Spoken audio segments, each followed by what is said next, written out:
نحمده ونصلي على رسوله الكريم اما بعد فاعوذ باللہ من الشیطان الرجیم بسم اللہ الرحمن الرحیم السلام علیکم ورحمۃ اللہ وبرکاتہ۔ الحمدللہ، آج کے سورہ البقرہ پارٹ 3 میں انشاءاللہ تعالی ہم توحید کے بارے میں بات کریں گے، رسالت کے بارے میں بات کریں گے، جنت جہنم کے بیان کے بارے میں بات کریں گے اور فاسق لوگ کون ہیں اس پر انشاءاللہ تعالی بات ہوگی۔ آیت نمبر 21 میں ہی اللہ تعالیٰ فرماتا ہے یا ایہا الناس اعبدوا ربکم الذی خلقکم والذین من قبلکم لعلکم تتقون، عبادت کرو اسی رب کی جس نے اس پوری دنیا کو بنایا، جو تمہارا خالق ہے، جس نے تمہیں بنایا اور تم سے پہلے جو جتنے بھی لوگ گزرے ان کو بھی بنایا۔ ایسا کیوں کرو؟ تاکہ تم تباہی سے بچ جاؤ۔ یہاں پر اللہ تعالیٰ اپنے بندوں کو توحید کا پارٹ سکھا رہا ہے، توحید کا سبق سکھایا جا رہا ہے۔ یہاں پر توحید اصل میں کیا ہے؟ توحید ہے اللہ تعالیٰ کی وحدانیت کو ماننا، اور توحید ہی ہمارا پرپز آف لائف ہے، اور توحید ہی ہمارا وے آف لائف ہونا چاہیے۔ اللہ تعالیٰ نے ہی اس پوری جہاں کی تخلیق کی ہے، ہماری آپ کی تخلیق کی ہے، تو ہمیں اسی کی اطاعت کرنا ہے، اسی کی فرما برداری کرنا ہے، اسی سے محبت، اسی کا خوف ہو، اسی کی عزت ہو، وہی ہمارے لیے مقصود ہو، اسی کی خاطر ہم پوری اپنی زندگی کو ڈیووٹ کریں، وہی مطلوب ہو، یعنی کہ اسی کی طلب ہو، اسی کی رضا کو پانے کی طلب ہو، وہی محبوب ہو، سب کچھ اسی کی خاطر کریں ہم، کیونکہ سب کچھ اسی نے بنایا ہے اور ہمارے لیے بنایا ہے، ہم سے پہلے بھی، ابھی بھی اور آگے بھی وہی سب کا خالق ہے، اور اللہ کا مطلب ہی یہی ہوتا ہے خالق کائنات، اور ہمیں اس کے سامنے جھکنا ہے۔ کیوں جھکنا ہے؟ تاکہ ہم تباہی سے بچ جائیں، کیونکہ اللہ تعالیٰ کے جو احکامات ہیں وہ ہمارے فائدے کے لیے ہیں، اس میں ہمارا نقصان ہے ہی نہیں، ہمارا فائدہ ہی فائدہ ہے، کیونکہ اللہ تعالیٰ 70 ماؤں سے زیادہ پیار کرنے والا ہے۔ ہم سب کی مدرز ہمیں کتنا زیادہ پیار کرتی ہیں، اپنی پوری زندگی ہماری اپبرنگنگ میں، ہماری اچھی تربیت میں وہ گزار دیتی ہیں، تو اللہ تعالیٰ تو 70 ماؤں سے زیادہ پیار کرنے والا ہے، تو ہمارا نقصان وہ چاہے گا ہی نہیں، وہ تو چاہتا ہے کہ سارے اس کے بندے جو ہیں صراط مستقیم پہ چلیں اور انشاءاللہ ان سب کو جنت نصیب ہو۔ تو ہم سب کو دنیا میں تقوی نصیب ہوگا اللہ تعالیٰ کی فرما برداری کر کے، اور آخرت میں انشاءاللہ تعالیٰ جنت نصیب ہوگی انشاءاللہ تعالیٰ۔ اور جو ہماری زندگی میں جو مشکل کا راستہ ہے، جو امتحان ہے زندگی کا، وہ انشاءاللہ تعالیٰ بہت آسان ہو جائے گا اللہ کے فضل و کرم سے۔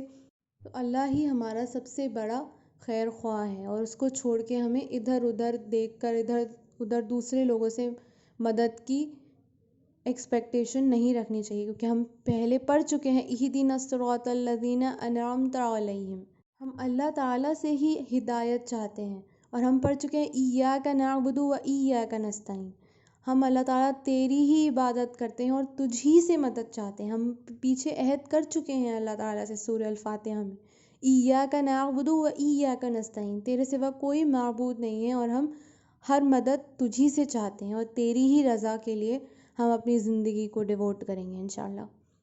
اور آپ دیکھیں کہ ہماری زندگی کے لیے اللہ تعالیٰ نے کتنی آسانیاں ہمارے لیے کری ہیں، اس پورے جہان کو ہمارے لیے بنا دیا ہے۔ تو ہم یہ دیکھیں کہ ہم اللہ تعالیٰ کی کتنی نعمتوں سے ہم گھرے ہوئے ہیں، روز اتنی سی چیزیں تو ہمیں سمجھ میں ہی نہیں آتی ہیں، روزمرہ کی زندگی میں ہم اس کو استعمال کرتے ہیں کہ وہ اللہ تعالیٰ کی کتنی بڑی دین ہے ہم سب کے اوپر۔ سب سے بڑی دین تو ہمارا دین ہے، جس دین کے لیے لوگوں نے اتنی جد و جہد کری، اتنی جنگ کری، اپنے دین کو بچانے کی خاطر کتنی زیادہ مشکلات اٹھائیں، اور ہم سب کو ایک طریقے سے یہ فری میں یہ دین ملا ہے ہم سب کو، تو ہم اس کی قدر جانیں، اور اپنے جسم کے بال بال کے لیے ہم اس کے احسان مند ہیں۔ ہر ایک بایولوجیکل پروسیس جو ہمارے اندر چل رہی ہے وہ سب اللہ تعالیٰ کی حکمت ہے، کچھ نہ کچھ حکمت ہے ان کے پیچھے، اگر وہ نہ چلے تو انسان فنکشن کرنا اس کے لیے مشکل ہو جائے گا، نہ عبادت ہو پائے گی، پھر نہ دنیا کے اور کام ہو پائیں گے۔ انسانوں کو بنانے کے بعد اللہ تعالیٰ نے اس دنیا میں ہمارے لیے زمین اور آسمان کو کھڑا کر دیا، اور زمین اور آسمان کی تخلیق زیادہ مشکل تھی انسان کی تخلیق سے. زمین کو ایک کمفرٹیبل فرش بنا دیا ہمارے لیے، اور پروٹیکشن کے لیے آسمان کو ایک چھت بنا دیا ہم سب کے لیے. دونوں چیزوں کو ایک سکون کا باعث بنا دیا ہم سب کے لیے، کیونکہ جب تک ایک کمفرٹیبل بیڈ نہ ہونا ہمارے لیے تو ہمیں صحیح نیند نہیں آتی ہے، تو ہمیں سکون نہیں ہوتا ہے. جب ہم ایک انکمفرٹیبل جگہ پہ ہیں جہاں پر نہ بیٹھنے کو مل رہا ہے ہمیں، نہ کمفرٹیبلی ہم کچھ بھی کر پا رہے ہیں، تو ہم زندگی کے اپنے کوئی بھی کام یا آخرت کی تیاری کر ہی نہیں سکتے.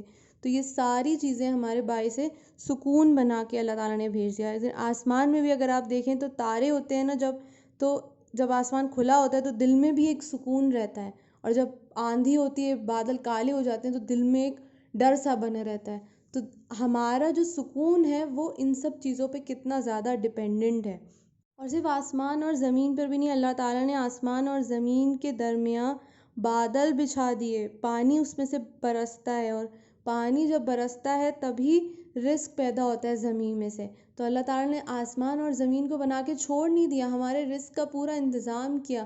جو لائف ہے وہ کیسے آگے بڑھے گی اس کا پورا انتظام کیا ہے ہمارے لیے. زمین میں پھل بھی اگ رہے ہیں، ہم اس کو کھا بھی رہے ہیں، اسی سے ہم اپنے دن کے سارے کام صحیح طریقے سے تندرست رہ کر ہم کر پا رہے ہیں. تو اللہ تعالیٰ کا جتنا شکر ادا کیا جائے اتنا کم ہے. اگر انسان اپنی پوری زندگی عبادت میں ہی گزار دے تب بھی اللہ تعالیٰ کا شکر نہیں کر سکتا پوری طریقے سے، اس کا پورا احسان پورا نہیں کر سکتا. کیونکہ ہمارے رسول صلی اللہ علیہ وسلم نے اللہ تعالیٰ کی سب سے زیادہ عبادت کی، جبکہ لوگ ان سے کہتے تھے کہ اپنے آپ کو وہ کیوں تھکاتے ہیں جب اللہ تعالیٰ نے آپ کا اگلا پچھلا سب معاف کر دیا ہے. ان کو وہی آ گئی تھی کہ ان کا اگلا پچھلا سب معاف کر دیا گیا ہے، لیکن انہوں نے فرمایا کہ کیا میں اللہ تعالیٰ کا شکر گزار بندہ نہ بن جاؤں؟ کیا جو میں نعمتوں سے روز گھرا ہوا ہوں کیا میں اس کا شکر ادا نہ کروں؟ اور آپ یہ دیکھیے کہ ہم تو ان سے کہیں زیادہ کمفرٹیبل زندگیاں گزار رہے ہیں. ہماری آزمائشیں کچھ بھی نہیں ہیں صحابہ کرام کے آزمائشوں کے سامنے، لیکن تب بھی ہم اللہ تعالیٰ سے یہی مانگتے رہتے ہیں کہ ہمیں یہ دے دے، اب ہمیں یہ دے دے، اب ہمیں یہ دے دے. ہم مانگتے ہیں اور وہ شکر ادا کرتے ہیں. جو ہمارے پاس ہے اس کا شکر ادا کریں، اور جو نہیں ہے اس کے لیے صبر کریں. لیکن اس کے باوجود لوگ اللہ تعالیٰ کی نعمتوں کو جھٹلاتے تھے اور اس کی آیتوں پر ایمان نہیں لاتے تھے. اس دور میں مشرکین مکہ جو تھے وہ آپ صلی اللہ علیہ وسلم کی رسالت پر شک کرتے تھے، اور ان کو بہت کچھ سناتے تھے، ان کو بہت کچھ سہنا پڑا. اللہ کے نبی صلی اللہ علیہ وسلم کو بہت زیادہ ظلم و ستم ڈھائے گئے ان کے اوپر. وہ یہ کہتے تھے کہ یہ اللہ تعالیٰ کا کلام نہیں ہے، یہ آپ صلی اللہ علیہ وسلم نے قرآن کی باتیں، اپنی من گھڑت باتیں قرآن میں لکھ کے ان کے سامنے پیش کی ہیں. تو یہ نہیں مانتے تھے کہ یہ اللہ تعالیٰ کا کلام ہے، ان کی رسالت پر شک کرتے تھے. تو یہاں اس کا توڑ اللہ تعالیٰ اپنی اس آیت میں دے رہا ہے. اللہ تعالیٰ فرماتا ہے وَإِن كُنتُمْ فِي رَيْبٍ مِّمَّا نَزَّلْنَا عَلَىٰ عَبْدِنَا فَأْتُوا بِسُورَةٍ مِّن مِّثْلِهِ.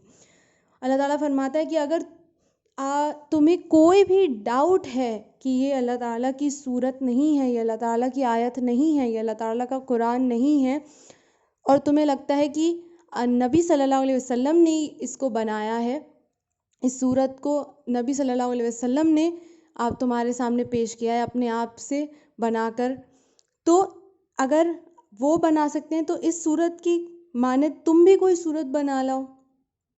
تمہیں یہ شک ہے کہ یہ اللہ تعالیٰ کا کلام نہیں ہے، یہ انسان نے بنایا ہے، یہ اللہ تعالیٰ کے بندے نے بنایا ہے، تو تم بھی بنا سکتے ہو پھر، کیونکہ تم بھی اللہ تعالیٰ کے بندے ہو، تم بھی بنا سکتے ہو. تو تم اس صورت کی مانند کوئی صورت بنا لاؤ، کوئی چھوٹی سی صورت، سورہ کوثر جیسی ہی کوئی صورت تم بنا کے لے آؤ. اور تم اکیلے نہیں کر سکتے تو اپنے ساتھ جو تمہاری ہم بولی بولتے ہیں ان کو بھی ملا لو اور پھر ان کے ساتھ ایک ایسی صورت بنا لاؤ.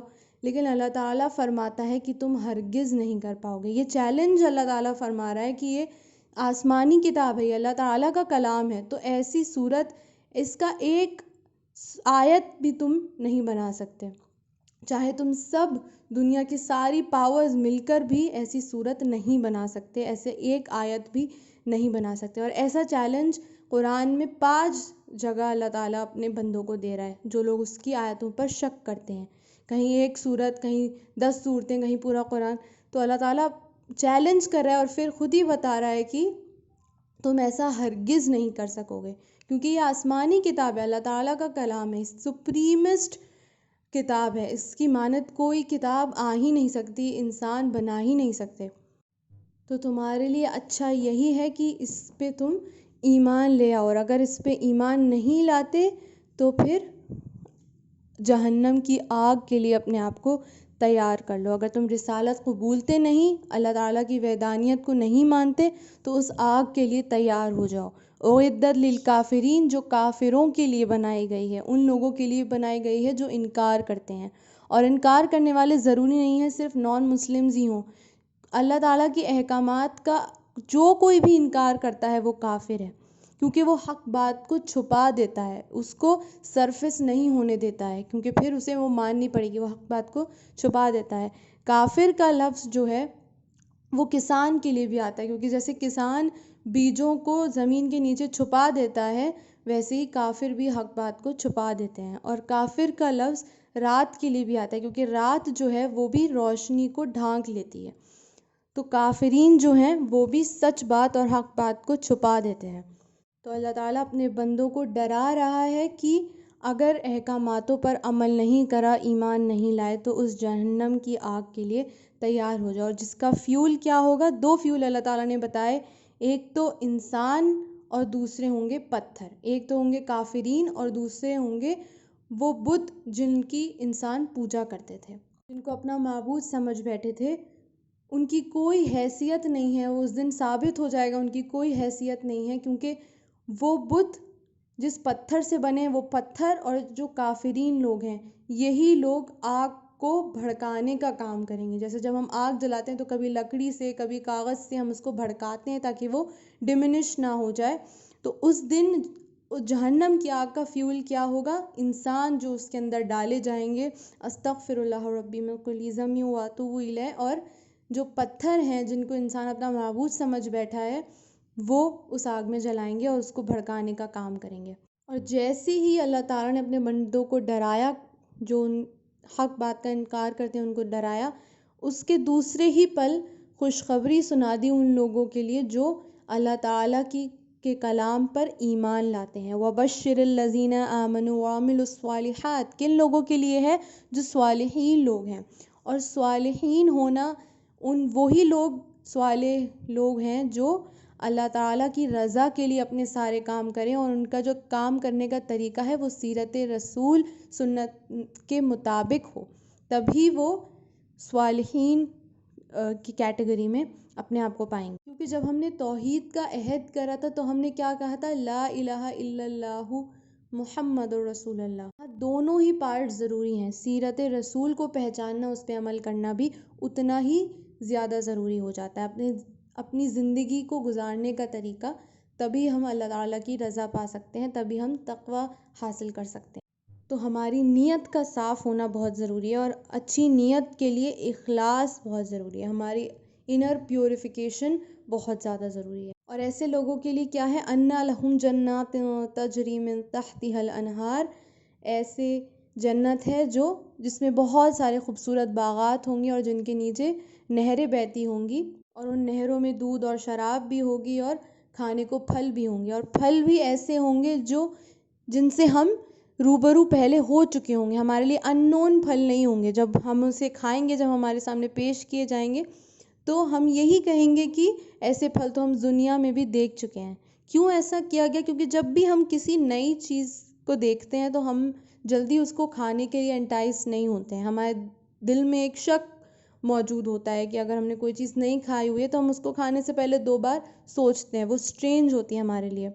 تو وہ پھل ہمارے لیے اسٹرینج نہیں ہوں گے، لیکن جب ان کو کھایا جائے گا تو سب یہ کہیں گے کہ ایسے پھل ہم نے زندگی میں بھی، اپنی دنیا میں بھی کھائے ہیں، لیکن اس کا جو ٹیسٹ ہے وہ اس سے کئی گنا زیادہ بہتر ہے. اور ان لوگوں کے لیے پاکیزہ بیوی ہوں گی، تو پاک جوڑے ہوں گے وہاں پر، اور وہاں پر پیور پاکیزگی ہوگی. جیسے دنیا میں کیا ہے کہ ہمیں واش روم بھی جانا ہے، ہم سویٹ بھی کر رہے ہیں، ہر طریقے کی گندگی سے ہم سراؤنڈڈ رہتے ہیں، لیکن وہاں پر ایسی کوئی بھی پروسیس نہیں ہوگی. وہاں پر پیورٹی ہوگی، پوری ایک کلینلینس ہوگی، پاکیزگی ہوگی ہمارے اندر بھی اور آس پاس بھی۔ ہم فیہا خالدون، اور تم وہاں ہمیشہ ہمیشہ رہو گے، جنت ملی تو اور جہنم نصیب ہوا تو۔ تو اب یہ ہماری چوائس ہے کہ ہم اپنی زندگی کو کس طریقے سے گزارتے ہیں، کس طریقے سے آگے لے کر جاتے ہیں، کیونکہ یہ تو ایک ٹیمپرری جگہ ہے، وہ تو جگہ ایٹرنل ہے، ہمیشہ ہمیشہ کی ہماری زندگی ہے۔ اس موت کے بعد جو زندگی ہے وہ ایٹرنل ہے، پرپیچول ہے۔ تو ہمیں یہ ڈیسائیڈ کرنا ہے کہ ہم زندگی بھر، ہماری جو آگے کی زندگی ہے وہ زندگی بھر ہم جنت میں رہنا چاہتے ہیں یا ہم جہنم میں رہنا چاہتے ہیں، اور اپنی زندگی کو اسی مطابق چلانے کی کوشش کریں۔ جنت کی چاہت ہو اور جہنم کا ڈر ہو ہمارے اندر، تبھی ہم اپنی زندگی کو کامیاب بنا سکیں گے، اور جو آگے کی زندگی، جو ہماری دوسری زندگی ہے، جو ہمیشہ ہمیشہ کی زندگی ہے، اس کو ہم بہتر بنا سکتے ہیں انشاءاللہ تعالی۔ اللہم اعنی علی ذکرک و شکرک و حسن عبادتک۔ اے اللہ ہم سب کو توفیق دے کہ ہم تیرا ذکر کر سکیں اور تیرا شکر ادا کر سکیں اور تیری بہترین سے بہترین عبادت کر سکیں۔ آمین ثم آمین۔ جزاک اللہ خیر۔